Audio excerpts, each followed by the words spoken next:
Welcome back, welcome back. Today I find myself, honestly, it wasn't today, it was a few weeks ago. I found myself playing the most incredibly demanding, aggressive, beautiful, frustrating, and bewildering game one could ever play. And I got to a point where the two words of I am addicted and I love this and I absolutely hate this and I wish I could go back and play something as simple as Mario Brothers came to mind quite a few times. Today I am talking about GhostRunner. GhostRunner, which is an incredible, how do you define it? It's a crazy run and gunner. That's exactly what it is. It is a crazy run and gunner, and you are a combatant with a sword. No spoilers, no story elements to this. This is purely just how the game runs and how it will brutalize you, your mindset, your livelihood, everything. You'll go over certain bits and pieces of the game over and over and over again, because that is just how crazy this game is and how intense the enemies are, without making it seem like it's overly crazy. It's just if I could compare it, it's like Dark Souls younger brother. Yeah, it's like Dark Souls younger brother. You get hit once, you start all over. So yeah, so it's definitely definitely crazy. Absolutely madness.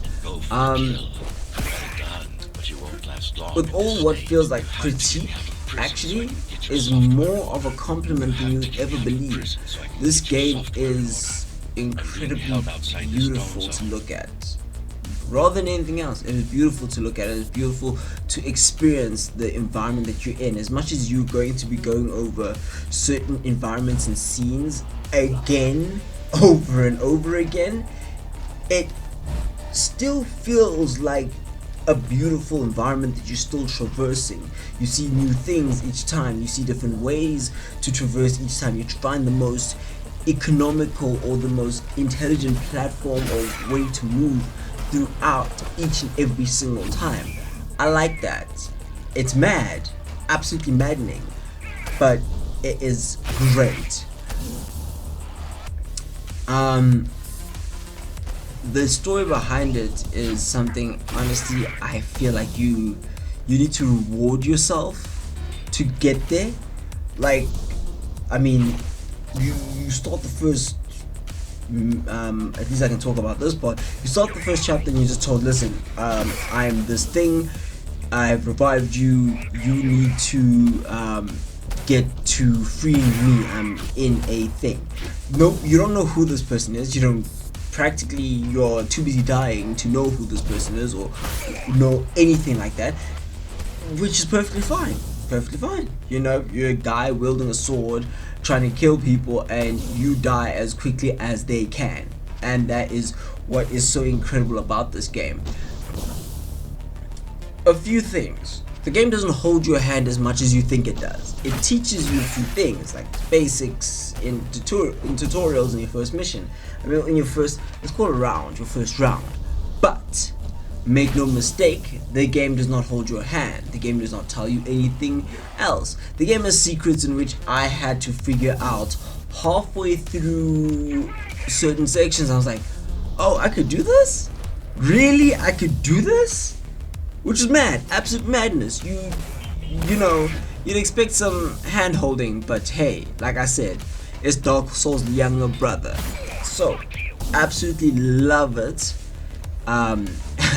I'd say the game loop is incredibly addicting, but I found myself dying way too many times. Like, it felt like there's a huge psychological toll on me personally just to continue the game because of how often I died. I felt like it was way more than just anything I could handle. Like, imagine you could take all of your 16-bit games, put them all together, correlate the number of times you've died, and all of that does not equate at all to the number of times I've died in this game.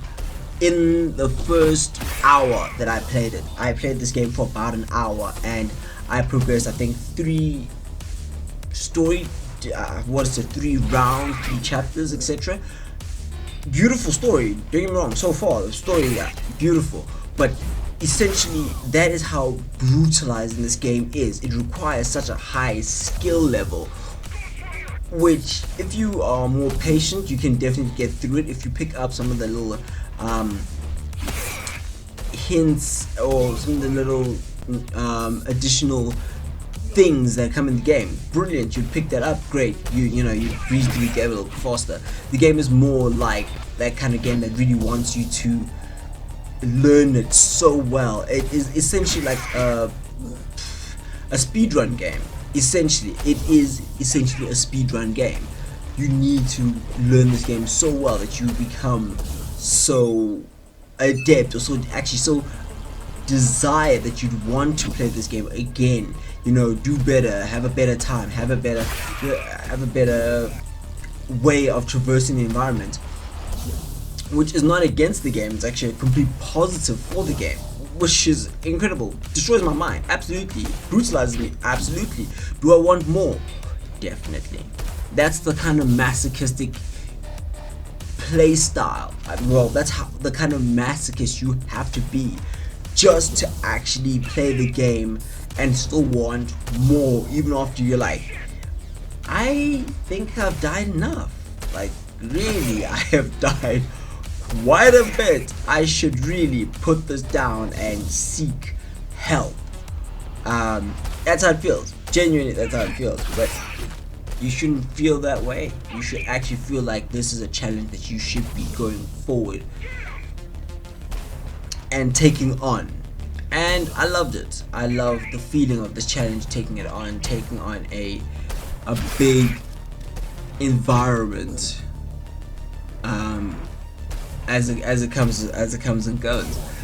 A few things the very few things, there is nothing I found negative in this game. Yes, the game is brutalizing, and if anybody's gonna tell you about, let's compare. If anybody tells you something about, oh man, Dark Souls, it sucks. Why? Because it's too difficult. Well, then you need to get good, son. This is how this game is. It is not an easy game, but as soon as you master it, as soon as you get to that point where you're like, this is how you get good at the game. As much as you're gonna be frustrated, certain things feel so much better.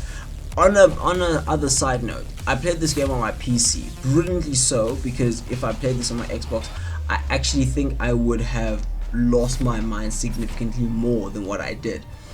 Reason is, on keyboard and mouse, your movements are actually so much better, personally, than for controller. Controller, there are certain moments where you need to have like a semi-split second movement ability, and you just can't make it because your controller can only go so far. Though that's the only caveat on my side about this game. Apart from that, this is for me the best game that I will never want to play again, nor if I do not finish it, it's fine. I concede that I am absolutely a noob. I love challenges, but this, my gosh, just saying, it's a brilliant game, but it is difficult as it's difficult as hell. It is absolutely difficult as hell. Like, you thought platforming games before could hold a candle. Nah, bruh. Nothing holds a candle to how insane this game is. But I've been ranting on and on about this game for quite some time. It has been a long talk, but essentially that's how this game is. It is beautiful, aggressive, and you know what? Play it.